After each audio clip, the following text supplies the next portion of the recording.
Hello students, आपका मेरे channel smart study में स्वागत है। स्टूडेंट्स, आज हम शिक्षा निदेशालय की तरफ से दी जाने वाली कार्यपत्रक नंबर 26 करेंगे, जो कि क्लास 7th की है और विषय है हिंदी। ये वर्कशीट 24 दिसंबर 2020 की है। तो आइए शुरू करते हैं आज की वर्कशीट शुरू करने से पहले प्लीज़ मेरे चैनल को सब्सक्राइब कर दीजिए। तो आइए देखते हैं आज की वर्कशीट। प्यारे बच्चों, आश्रम का अनुमानित व्यय पाठ में गांधी जी ने दक्षिण अफ्रीका से लौटकर अहमदाबाद में आश्रम बनाने के लिए जो अनुमान लगाया था उसका विवरण उन्होंने स्वयं इस पाठ में किया है। तो बेटा, पिछली वर्कशीट में हमने देखा था कि जब गांधी जी दक्षिण अफ्रीका से आए तो उन्होंने अहमदाबाद में उन्होंने एक आश्रम बनाने का अनुमान लगाया। आश्रम के लिए आवश्यक छोटी छोटी चीज़ों का उन्होंने ध्यान रखा। आइए पाठ से लिए गए गद्यांश को पढ़कर प्रश्न उत्तरों को जानने से हमने प्रश्न उत्तर करते हैं और हमने देखते हैं कि हमने क्या सीखा। तो आइए करते हैं बेटा। देखिए क्या कहा गया है। मेरे अनुमान से इन सब पर कुल 5 रुपये खर्च आएगा। तो गांधी जी क्या कर रहे हैं कि मेरे हिसाब से इस पे पूरे पे खर्चा कितना आएगा, 5 रुपये आएगा। रसोइयों के लिए आवश्यक सामान पर 150 रुपये का खर्च आएगा। तो खर्चों का हिसाब लगा रहे हैं कि किस तरह का खर्चा किस में आएगा। तो रसोई के लिए कितना खर्चा आएगा, 150 रुपये खर्च आएगा। स्टेशन दूर होगा तो सामान को या मेहमानों को लाने के लिए बैलगाड़ी चाहिएगी। तो देखो, कोई मेहमान आएगा तो उसके लिए बैलगाड़ी, उस समय बैलगाड़ी होती थी ना, तो उस समय कोई मेहमान को लाने के लिए बैलगाड़ी की व्यवस्था होनी चाहिए। मैं खाने का खर्च 10 रुपये मासिक प्रति व्यक्ति लगाता हूँ। तो यहाँ पे गांधी जी कह रहे हैं कि भाई मैं खाने का खर्च, क्योंकि जो व्यक्ति आएंगे, जो भी मेहमान आएंगे वो खाना तो खाएंगे ना, तो उनका मासिक मतलब पूरे महीने का खर्च अगर प्रति व्यक्ति लगाता हूँ, एक व्यक्ति का मासिक खर्च कितना हो जाएगा, 10 रुपये।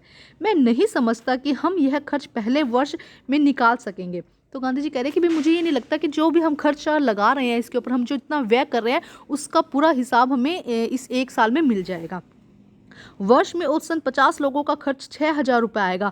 तो उन्होंने लगाया हिसाब कि एक साल में लगभग जो लोग हैं, 50 लोग अगर आते हैं तो उनका खर्चा 6,000 रुपये आएगा। मुझे मालूम हुआ है कि प्रमुख लोगों की इच्छा यह है कि अहमदाबाद में यह प्रयोग 1 वर्ष तक किया जाए। तो अब वो ये कह रहे हैं कि भाई मुझे ऐसा लग रहा है कि कुछ प्रमुख लोगों ने ये बात बोली है कि अहमदाबाद में 1 वर्ष तक इस प्रयोग को करो, अगर ये सफल होगा तो इसको आगे कंटिन्यू करेंगे। यदि ऐसा हो तो अहमदाबाद को ऊपर बताया गया तो सब खर्च उठाना चाहिए। मेरी मांग तो यह भी है कि अहमदाबाद मुझे पूरी ज़मीन और मकान सभी दे दो, तो बाकी खर्च मैं कहीं और से और दूसरों की तरह जुटा लूँगा। तो देखो यहाँ पे क्या कहा जा रहा है कि मेरी मांग तो ये है कि अगर अहमदाबाद मुझे पूरी ज़मीन और मकान सभी दे दे तो बाकी का खर्च जो है मैं कहीं और से ले लूँगा। अब चूंकि विचार बदल गया है, इसीलिए ऐसा लगता है कि 1 वर्ष का या इससे कुछ कम दिनों का खर्चा अहमदाबाद को ही उठाना चाहिए। तो क्योंकि यहाँ पे मेहमान आएंगे तो वो कह रहे हैं कि 1 वर्ष या उससे अधिक का जो खर्चा है वो कहाँ उठाना चाहिए, अहमदाबाद को। यदि अहमदाबाद 1 वर्ष का खर्च उठाने को बोझ के लिए तैयार न हो तो ऊपर बताए गए खाने के खर्च का इंतजाम मैं कर सकता हूँ। तो गांधी जी कह रहे हैं जो ऊपर खर्च बताया गया है उसका इंतजाम मैं खुद कर सकता हूँ, चूंकि मैंने खर्च का यह अनुमान जल्दी तैयार किया है। तो देखो क्या कह रहे हैं वो, क्योंकि मैंने जो खर्च का अनुमान किया है जल्दी तैयार किया है, इसीलिए यह संभव है कि कुछ मंदे मुझसे छूट गई हो। मतलब कुछ बातें मंदे, मतलब कुछ बातें जो है वो छूट गई हो, क्योंकि ध्यान ना रहा हो, क्योंकि जल्दी जल्दी सब तैयार किया है ना। तो इसके लिए अतिरिक्त खाने के खर्च के सिवाय मुझे स्थानीय स्थितियों की जानकारी नहीं है। वो कह रहे हैं कि मुझे सिर्फ खाने का यहाँ पे इसी की जानकारी है, यहाँ पे इसकी स्थानीय स्थिति, मतलब इसके अलावा की जो स्थितियाँ हैं उसकी मुझे जानकारी नहीं है, इसीलिए मेरे अनुमान में भूलें भी हो सकती है। तो कहते हैं भाई इसके अलावा मेरे अनुमान में कुछ भूलें भी हो सकती है। देखो, अनुमान लगा रहे थे कि इस तरह से हम हिसाब करते हैं, यहाँ पे खाने का इंतजाम करेंगे, यहाँ पे रहने का इंतजाम करेंगे, इतने लोग आएंगे, 1 वर्ष में हमें वापस भुगतान मिल जाएगा। इस तरह से वो क्या कर रहे थे, एक अनुमान लगा रहे थे। और उन्होंने कहा कि इसमें कुछ छूटे भी मंदे, मतलब कुछ भूल भी हो सकती है, और हम कुछ भूल भी सकते हैं, कुछ हमसे छूट भी सकता है। तो आइए अब करते हैं इसके प्रश्न उत्तर। बेटा, आसान सी वर्कशीट है, बस मेन ही यहाँ पे यही समझाया गया है कि किस तरह गांधी जी अनुमान लगा रहे हैं कि वो एक आश्रम यहाँ पर खोल सकें, जिससे कि क्या हो, लोग यहाँ पर आए और उनको भी खर्चा उसका भुगतान मिल जाए, और क्या हो, बाकी लोगों के लिए भी यहाँ पे क्या हो, उनका सत्कार अच्छे से हो सके, उनकी रहने पानी की व्यवस्था अच्छी सी हो सके। तो आइए देखते हैं क्या प्रश्न उत्तर है बेटा। सबसे प्रश्न नंबर 1 देखिए, यहाँ मैं का प्रयोग किसके लिए हुआ है। तो यहाँ मैं का प्रयोग किसके लिए हुआ है, महात्मा गांधी जी के लिए। किसके लिए हुआ है, महात्मा गांधी जी के लिए हुआ है। ठीक है, तो आप यहाँ पे लिख दीजिएगा, यहाँ मैं का प्रयोग किसके लिए हुआ है, महात्मा गांधी जी के लिए हुआ है। ठीक है, तो देखते हैं बेटा प्रश्न नंबर 2। स्टेशन दूर होगा तो सामान या मेहमानों को लाने के लिए क्या चाहिएगा। जब स्टेशन दूर होगा तो सामान और मेहमानों के लिए क्या चाहिए था बेटा, बैलगाड़ी। तो देखो यहाँ पे लिखा गया है इसका आंसर नंबर 2 यहाँ से हो जाएगा। स्टेशन दूर होगा तो सामान को या मेहमानों को लाने के लिए बैलगाड़ी चाहिएगी। तो ये आपका आंसर नंबर 2 हो जाएगा। अब हम करते हैं प्रश्न नंबर 3।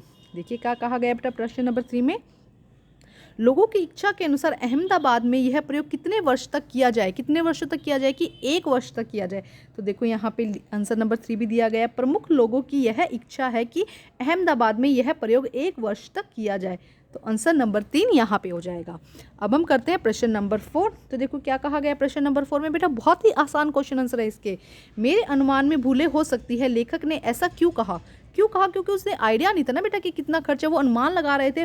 तो देखिए आंसर नंबर 3 यहाँ से, एक सेकेंड, आंसर नंबर 3 बेटा यहाँ से हो जाएगा कि मैंने यह खर्च का अनुमान जल्दी जल्दी तैयार किया। यहाँ पे मैंने की जगह लेखक लिख दीजिएगा आप कि लेखक ने यह खर्च का अनुमान जल्दी जल्दी तैयार किया, इसीलिए संभव है कि कुछ मदे लेखक से, मुझसे की जगह आप लेखक लिख दीजिएगा कि लेखक से छूट गई हो। इसके अतिरिक्त खाने के खर्च के सिवाय लेखक को स्थानीय स्थितियों की जानकारी नहीं है, इसीलिए मेरे लेखक के अनुमान में भूलें हो सकती है।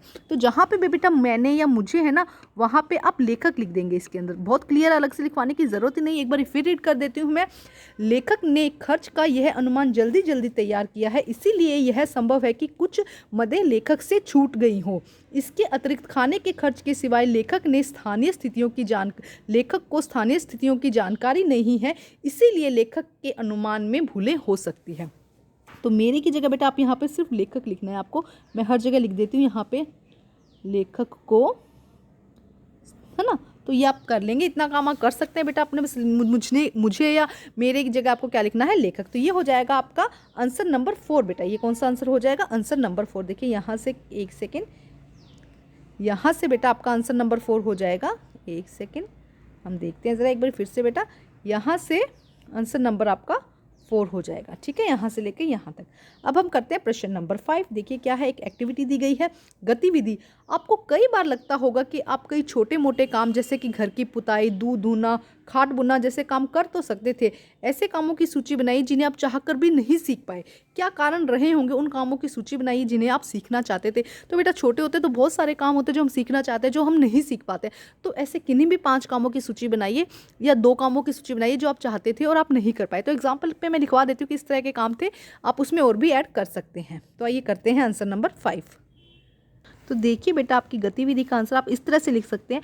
मैं अपने लिए गुड़िया बनाना सीखना चाहती थी। जब मैं छोटी थी तो मैं अपने लिए गुड़िया बनाना सीखना चाहती थी, लेकिन मुझे नहीं सीख पाई। मैं गुड़िया के कपड़े बनाना सीखना चाहती थी। मुझे अच्छा लगता था कि मैं अलग अलग तरह से गुड़िया के कपड़े बनाऊं, लेकिन किसी भी रीज़न से मैं नहीं सीख पाई। उतनी सुविधाएं नहीं थी उस समय पे, या मुझे सिखाने वाला कोई नहीं था ना। मैं पेड़ पर चढ़ना सीखना चाहती थी, लेकिन मैं ये सब नहीं सीख पाई। तो इस तरह से लिखेंगे आप कि मैं अपने लिए गुड़िया बनाना सीखना चाहती थी, गुड़िया के कपड़े बनाना सीखना चाहती थी, पेड़ पर चढ़ना चाहती थी, लेकिन ये सब सीखना चाहती थी, लेकिन मैं नहीं सीख पाई। तो इस तरह से आप क्या चाहते थे, क्या सीखना चाहते थे और नहीं सीख पाए, वो आपको बताना है। तो बेटा आज की वर्कशीट कंप्लीट होती है। वर्कशीट कंप्लीट करके अपनी टीचर से चेक कराइए और प्लीज़ मेरे चैनल को लाइक कीजिए, सब्सक्राइब कीजिए और शेयर कीजिए। Thank you students.